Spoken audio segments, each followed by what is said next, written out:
So, all right, where did you get this breakfast that was so? Urban Peak, at the cafeteria area. I like they have like a front area, and then you just go get the food. Nice.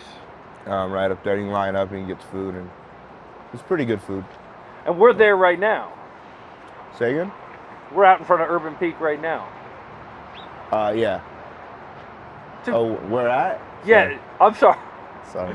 Am I hard to hear? Because you're perfect. Because I got you just locked in my headphones. Nah, you're good. Say that again. Sorry. Good thing there's edits. Yeah, no, that's totally true, and there's tons of edits. So Yeah. don't sweat it. Don't sweat that at all. Cool. And my camera wants to drift. All right, so we are rolling. I think it's funny. This thing is so glary, I can't even really see. But I'm pretty sure that red light means we are rolling. I'm actually positive that red light. All right, yeah. So I don't know. Tell me a little bit about yourself. Well, I came out here from Arizona because there wasn't a ton of resources out there. Did some research, came out here. Heard they had a youth shelter.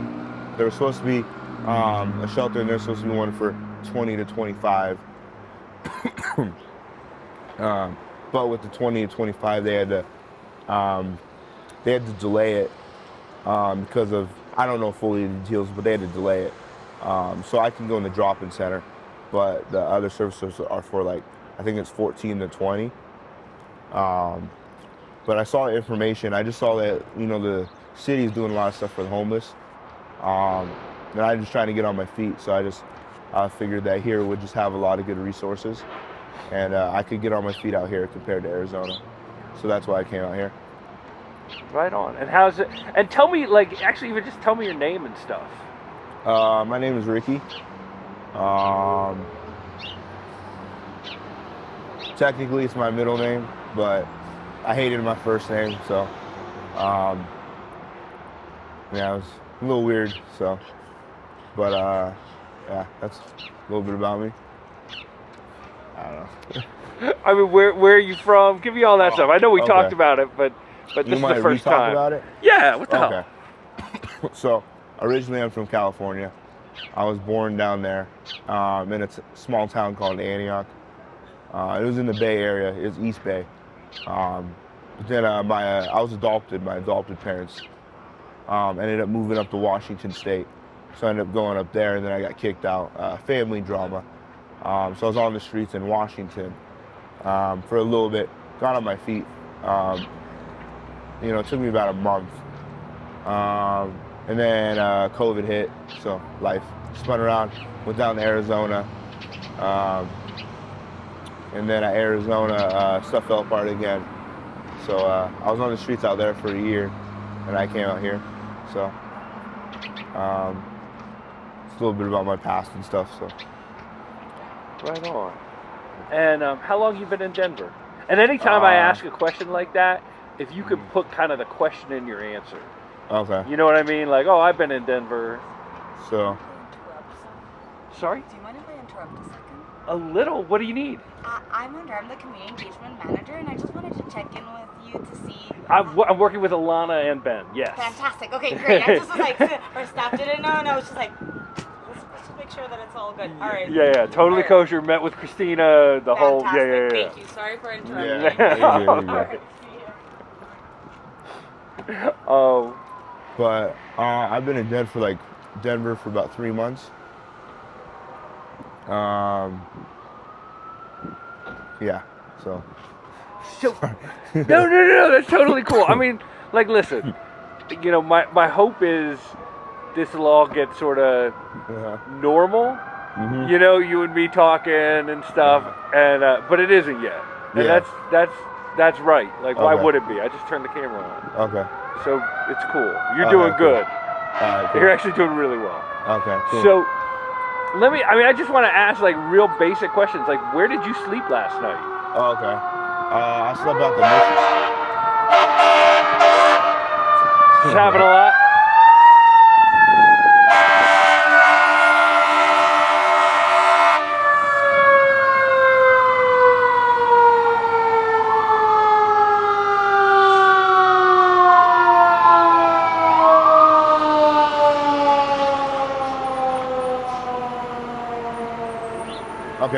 I slept at the mission last night.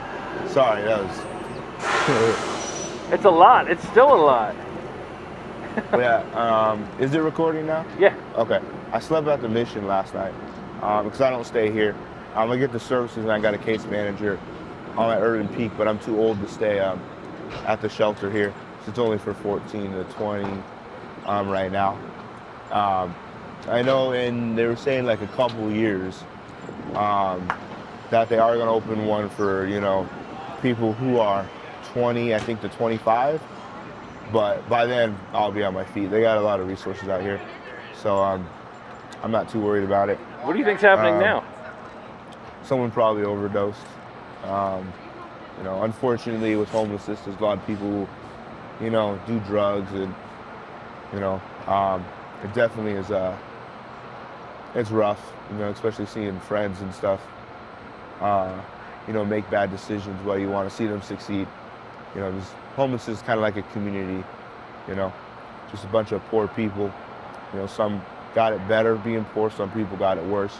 They struggle with addiction, so it's kind of rough, but it's life. So, I mean, I think one of the things I'm trying to do is understand what life is like. You know what I mean? Because I mean, I lived downtown for 15 years, and I still don't understand. So yeah, a lot of it is just, you know, being homeless it's rough because, you know, you're just, you're around a lot of different people with a lot of different moods. And it's definitely hard when you don't have stability to be working in a full-time job. And just being out on the streets, and sometimes you don't get in the shelter by a certain time. You know, you're staying on the streets and you're freezing outside. And so it definitely limits your opportunities for jobs. You know, you got to do a 9 to 5, and you sometimes, depending on where you are, you can't get back. You know, the shelters, you ride the bus, because the bus could be like a 2, sometimes 3-hour ride. But you know, you got to get that money to get a place. So, you know, you're gonna do what you have to, and it's definitely hard. But you know, you got to push through the hard stuff and do the dirty stuff to get the, you know, that nice living again, or somewhere stable. So it's a lot of that, just trying to, you know, get out of the dirt, and you know, where you have no support, you have no family, you know, sometimes you have no friends. A lot of times, you know, it's definitely hard without that support system. Yeah. So I definitely feel like that's really hard about being homeless. There's a lot of people, they got a rough day at work, you know, or something happens, you know, they call their family, you know, and they have that support. But here, nah, because even if you have friends and stuff, or family or support, they wouldn't let you stay on the streets, you know, it's not really family. So it's definitely hard. But that's pretty much what it's like. And also getting sick, you know, it takes longer to heal. So being homeless and trying to get a check and being sick, you know, it also sucks. It takes a lot longer. And some employers don't understand that. And so when they don't understand that, you know, you lose a job and then you're in the middle of being homeless. So it's like, you know, it's just really hard. So then you got to find another job, and you just need something stable to give you a stable job to get you out of an unstable situation. And that's very hard with not really anything to rely on. And a lot of people be judging too, which is, you know, they think you're, you know, they got a place, so they think they're above. Sometimes people are just rude, just throwing garbage at you, or get your life together bomb, and it's like, it's not that simple. They're like, get a job. Like, I have a job, but rent's so high too. And so, you know, I can't afford to make it out. You know, and while they've never experienced that, you know, you're trying so hard, you know, to work, but you're working months with nowhere really to go. While, you know, they're like, just get a job, it's that simple. But I'm like, yo, you got a place. It's easy for you to say when you got a place. But if you don't got a place, it's a whole nother story. Being stable with unstable people, you know. Yeah. Very hard. So that's pretty much what it's like. Let me ask this question. How long How long have you been kind of between houses? Like, is it years? Is it, what's been going on? It's been about 3 years. It's just been a lot of bad stuff. Like, I was homeless right before the pandemic. And then I got on my feet, and about 3 months later, the pandemic started. So with that, and just getting on your feet being poor, it's just one of those things where it's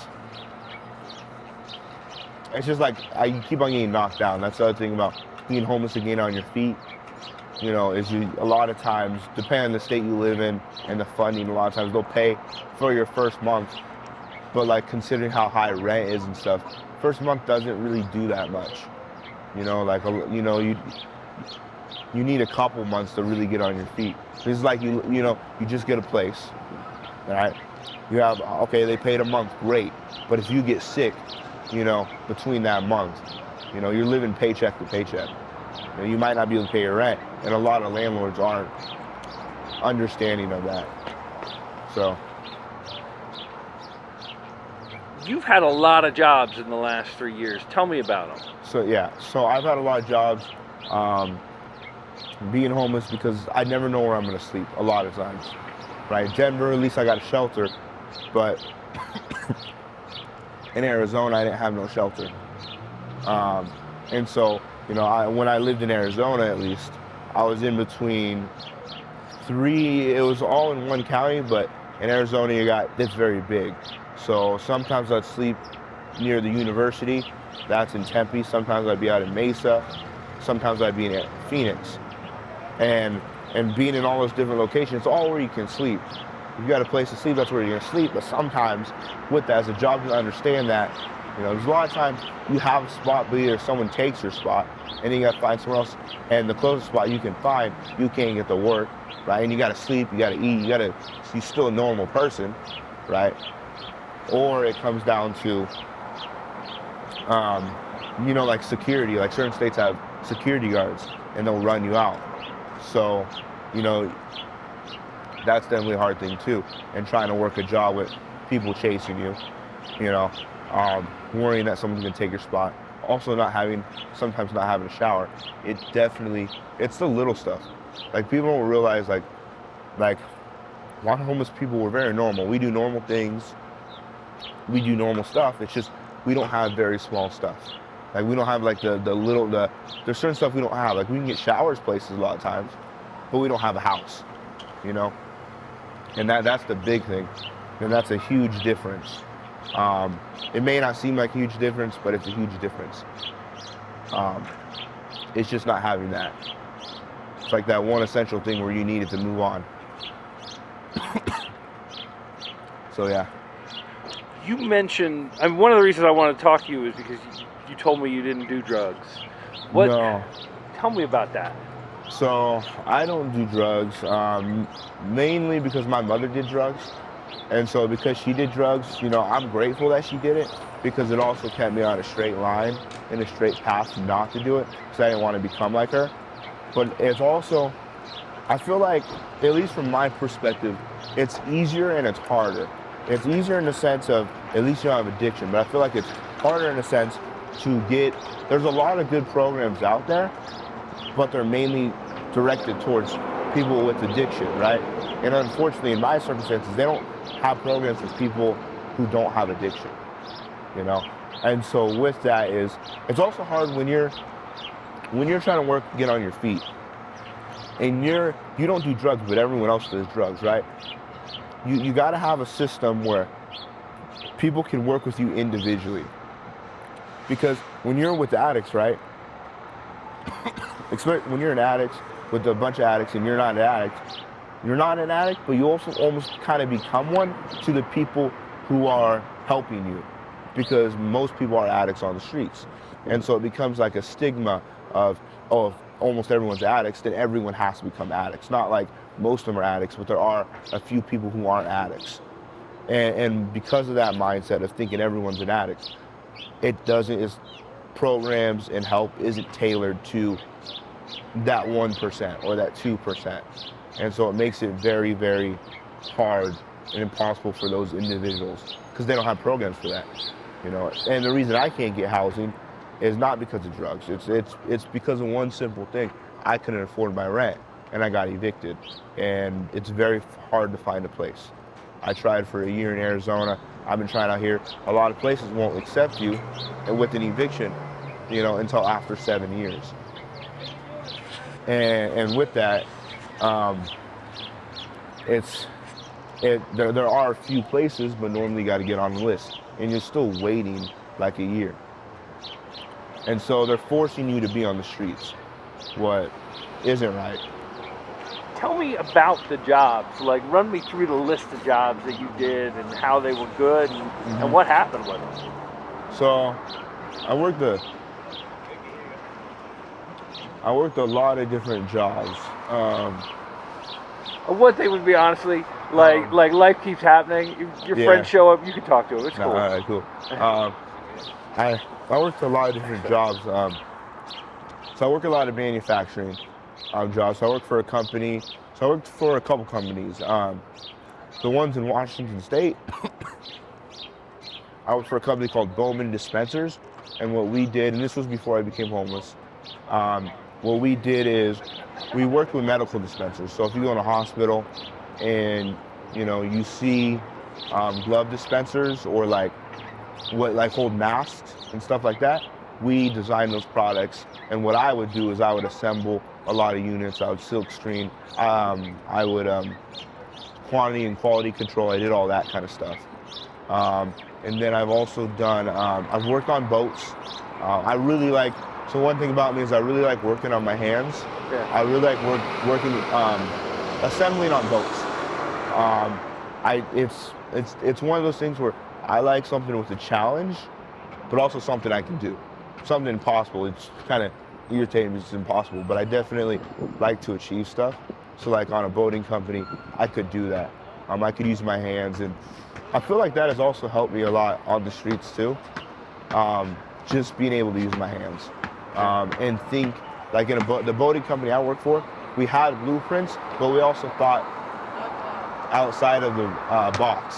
And the nice thing about outside of the box and thinking before I was homeless is it definitely helped me become more creative, you know, to be able to survive. But I worked for that company, but I got laid off. I got hired. They hired too many people, and I was the last hire. Well, it kind of sucked, but it is what it is. And then I worked at, and then I did some, then I ended up homeless after that job. And that boating company was Ranger Tugs up in Arlington, Washington. And then after I did other half jobs, like jobs for a couple months here and there because I was on the street. So I worked at Amazon for a little bit, hated that job. Definitely wasn't something I liked, just a lot of... Do you mind if... Is it okay if I just keep this stuff over here? And is that cool? But there was a lot of stress at working at Amazon. It's just a very, well, there's no challenge. Like I said, I like a challenge. It was very basic, and my ADHD with that job, I couldn't scan parts all day. It drove me insane. But I worked there, and I got on my feet out there through. There's a program like Urban Peak. They have a little bit more funding up in Washington State because it's more directed towards homeless youth. I would say most of the homeless are youth out there. But here you got a mix. So I was out there, but I left because, well, I experienced homelessness and in the cold, right? When it is cold, and it's cold in Denver. But I went to Arizona before that. But experienced the cold. I realized I didn't want to be homeless in the cold, and it was mainly the cold and the rain.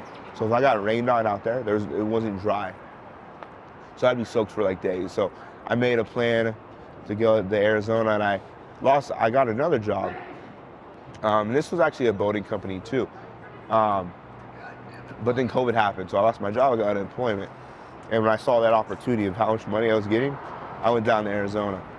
What was awesome at first. But then I got accused of unemployment fraud because Washington State, they were giving out $830 a week. You know, what was a lot of money. So normally I get like $500-600. and that's pretty good. And I was getting $800 a week. So when I did that, I saved all that money. I went down to Arizona, and I got accused of fraud, so I went back up to Washington State. Because I have connections out there. The problem with the connections I had is when COVID hit, everything shut down. So I pretty much went to a state to talk to my contacts to try to help me with unemployment. But when the state was shut down, all my contacts disappeared. So I ended up getting a plane ticket, and I went back down to Arizona. And I was on a corner in Arizona, in Phoenix. It was 24th and Baseline. There was a Starbucks right there. And so there's a nice little corner over there, so I'd sleep at that corner. And then I got a job at a company called Perfection Industrial Finishing. And they work with like powder coating. So like we were contracted with the military. That's technically all I could say.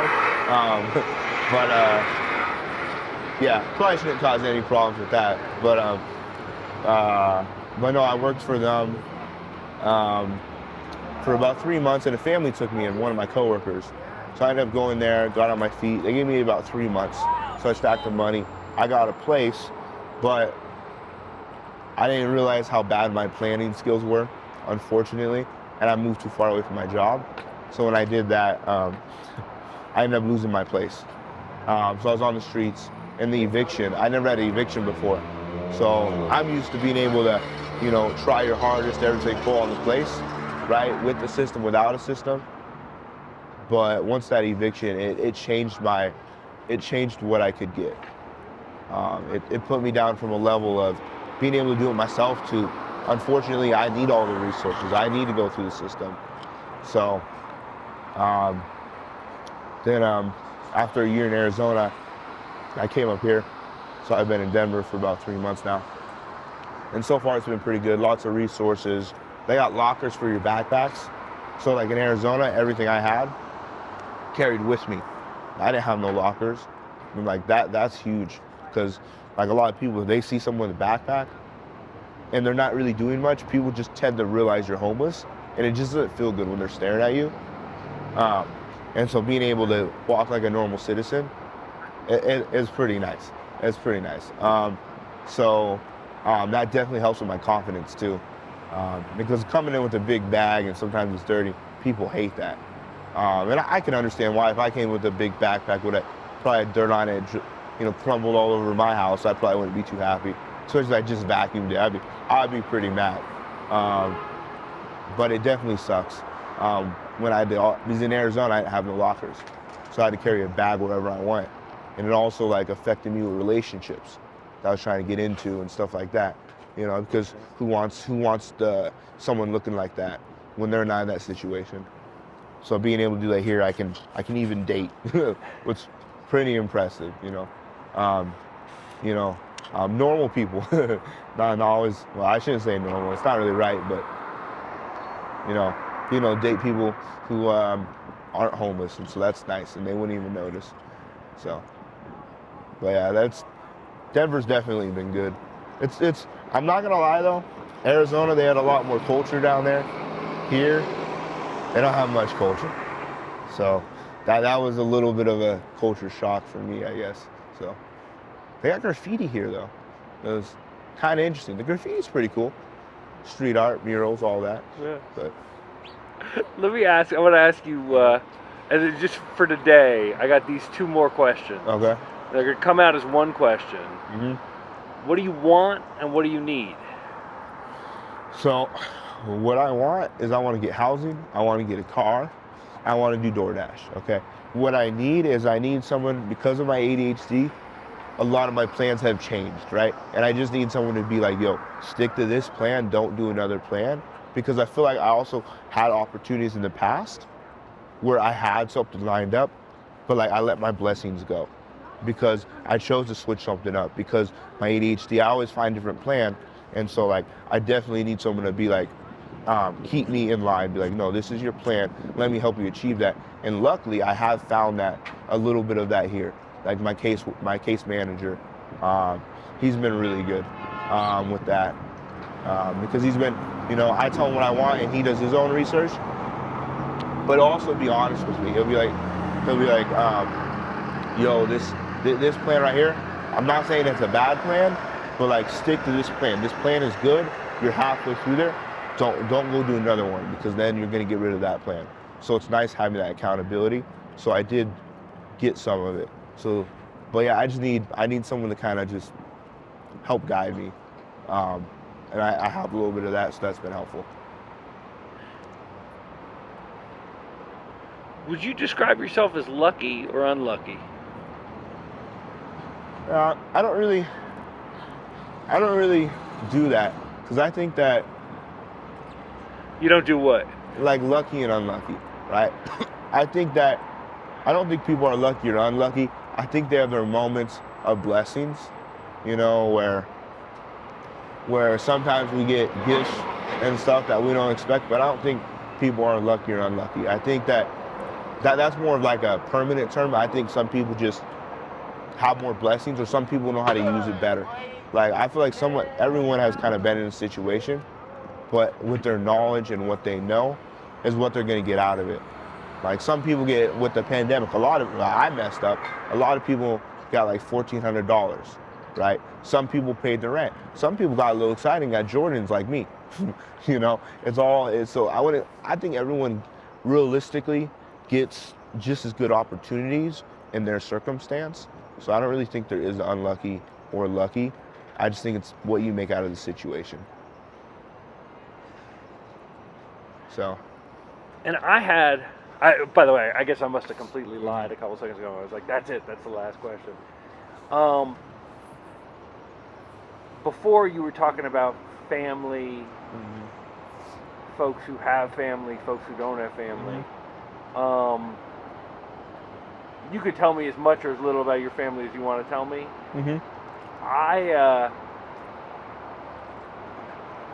I did a bunch of interviews with a bunch of homeless people back in 2000, like in the middle of the pandemic. And I came up with what I thought, like, were everybody who I met who was homeless had like something going on that put them there. Yeah. So. And I'm not saying it's their fault, but what do you think are the causes? Right? Like, that's a big question, but what do you think are the causes of homelessness? I think the main thing is not having the right support, not being educated, right? If you're not educated, you don't know how to spend money a lot of times. Like, I'm not gonna lie, I'm getting better, but I had so many different opportunities where I should have spent my money better in other areas. I wasn't spending anything like bad, but instead of, buying brand new clothes, I should have gone to Goodwill, right? Instead of buying $60 t-shirts, what I could have got for $10, right? But I chose to be lazy. So I think a lot of it just comes down to education. And also, like, a lot of people like to look really good, and they put themselves in a situation. They got nice clothing, but they don't got a house. They got nice shoes, but they don't got a house. Like, I have Jordans, right? And I'm homeless, and they're nice Jordans. They're like $200 Jordans. I have like a $70 jacket that I bought when I could have used it towards, housing, So. So put my question in your answer. What I was saying, like, so. So I feel like with not having all that, that's definitely hard. But like, when my situation is. No, I mean the causes of homelessness. You know what I mean? So the reason I'm homeless is because my family wasn't a good support. So I was adopted, right? And I was actually, the only reason I was adopted is because they couldn't have another child. Unfortunately, they had another child, right? And I became the middle child. And unfortunately, the middle child doesn't get really anything. But with being the middle child, and being adopted, I didn't really get anything, and I wasn't blood. And as much as, like, I believe that family isn't blood, but a lot of people say that, but they don't really believe that, right? It's what you make the most out of it. Realistically, that's true family, right? But people don't see it like that, and that's fine. But because of that, right, and that when I was adopted, and then they had the other child, I started not getting anything. And then she became the princess, which, and I had and then I had one older sister and one younger one. And then I was just that middle, guy should be able to take care of himself. But, yeah, I should be able to take care of myself, right? But I was, because their love, they adopted me because they couldn't have someone else to love, right? And then they got that, I became like trash to them. So I became mentally and physically abused. I ended up getting kicked out. I'm over a family altercation. Pretty much someone died in the family and emotions got high. And unfortunately, I was one who was being taken out on. And so they ended up setting me up and I got kicked out. I had bipolar on my record, but I'm actually not bipolar, I found out. But because I had bipolar on my record, a lot of cops don't know how to handle situations when there's family disagreements. And so what happened is they saw bipolar on my record, so they took me to a mental hospital, right? Up in Washington State, it was Smoky Point Behavioral Health. And I went over there, and I got out really good behavior because I wasn't mentally crazy. Like, I don't really have any mental issues.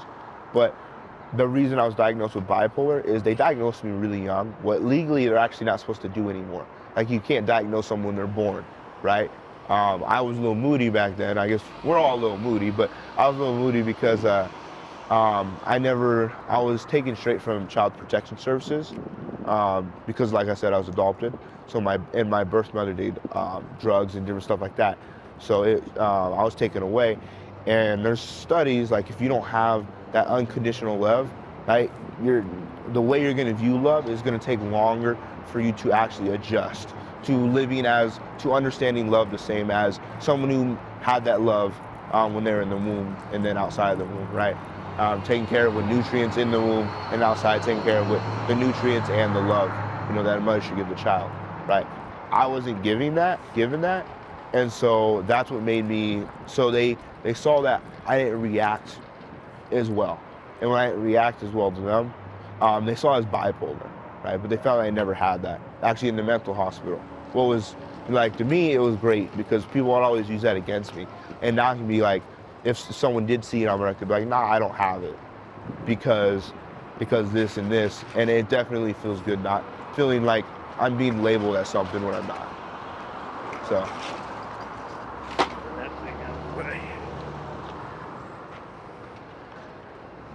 And I'm still in.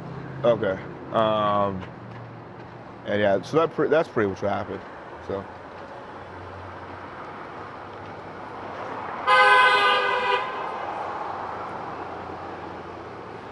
How is this joint? We're at Urban Peak. How is this? Right now I got the tree in front of my sign. Mm-hmm. But how has Urban Peak helped you? I feel like they helped me, like I said, with direction, like case management, coming up with a plan that will actually work. And especially some of these people have been homeless before who work here too. So they understand that and they actually have like more of an insight. And they also like, I don't really want to say this, like they help you work the system, but they know how the system works. So they can put you on a fast track of actually succeeding than having to figure it out fully yourself because they have the knowledge. And having that knowledge definitely helps you navigate the world. And it's definitely harder to navigate it when you're homeless than if you have everything. So I want to do that one more time and say Urban Peak instead of they. You know what I mean? Okay. When I edit it together, nobody will know who they were. Okay. So Urban Peak has really helped me navigate the world with case management. It's definitely a lot easier with Urban Peak being homeless with the than someone who shoot, that made no sense. No, it's okay. I'm just gonna start over. That cool? Yeah. Okay, cool. So Urban Peak has definitely been really good for me at navigating. I feel like with having Urban Peak and having some of the people have been homeless here before, and so having people in Urban Peak who know that, they understand the struggle. So when they have more empathy, and that definitely helps, instead of someone looking at you like you're crazy, right? And then they also know how to work the system or know how the system works, so they can give you direction towards what you're gonna need, and give you like an accurate description of how it is. And being on the streets, it's really helpful. It's a huge difference to get into housing than if you're doing it yourself. without any of that. I would say like you get in housing probably in a couple months compared to if you did it by yourself, it could be a year. So it definitely helps. And like especially being on the streets for 2 months compared to a year, doing it for a year really beats you down, because like us humans, when we're trying to do something and we fail, we really beat ourselves down. We're better than this, but like we can't really put that blame on ourselves. And so Urban Peak has definitely helped with that too, like emotional support, and all of that. So. All right, this is my last question for today. What are you afraid of? I would say honestly, I like to succeed. So I would say probably my biggest fear is one, succeeding, and also I really want family. Like I'm trying to get a relationship, have a family. And so like I feel like those are probably my two biggest fears, is not achieving those. But other than that, I don't worry about anyone on the streets. I don't have no beef. I'm also from California. I don't really flex California, but it's a way rougher culture out there. So Denver doesn't really make me worry too much, But yeah, I would say those are my two biggest fears. Not achieving what I need to in family, desperately wanting that. So, and not gonna get that. Possibly not having that. Those are probably my two biggest fears. For some reason, I thought you might say winter. Yeah. Oh, the winter? Yeah. The winter, I would say, right? If I didn't have a shelter, but I can always make it in shelter. And I do have some friends out here who'll let me stay here and there. So like worst case scenario, they're not, like I can't stay with them all the time, but I'm not gonna freeze. So I do have a little bit of support outside of Urban Peak, which is definitely good. So, Cool. Yeah. Right. Is there anything else you want to say? Or anything you don't want me to use that we talked about? I don't think so. The only thing I would say is fear. I don't really get too much into fear, just because, and you can put this in or not, it's up to you. But like, I am kind of religious, so like fear, I feel like is a little different than maybe some people. I don't know. I'm not just saying anything, but I don't know if you're religious or not. But it's a little, fears, I'd say, looked at a little differently. Tell me more. So, I personally, like, I'm a Christian. I'm not gonna lie, and I think fear is actually a lot of times is good. I think there's bad fear, but I think being afraid keeps people in line, right? It's something that I think we don't want, but we need, because and like I said, it depends on the fear and how you react with the fear, right? Because if you don't have fear, you're gonna jump off a bridge, right? You're gonna go jump from a car and die. Like, you gotta have fear to keep you somewhat in line. So I think fear is good to an instance, and I think fear makes you stronger. I think having that fear, is very, very good, because we all can overcome that fear, and it just makes us a lot stronger, So I definitely think fear is more of a tool than actually a bad thing. It's just how you look at it and how you choose to approach it.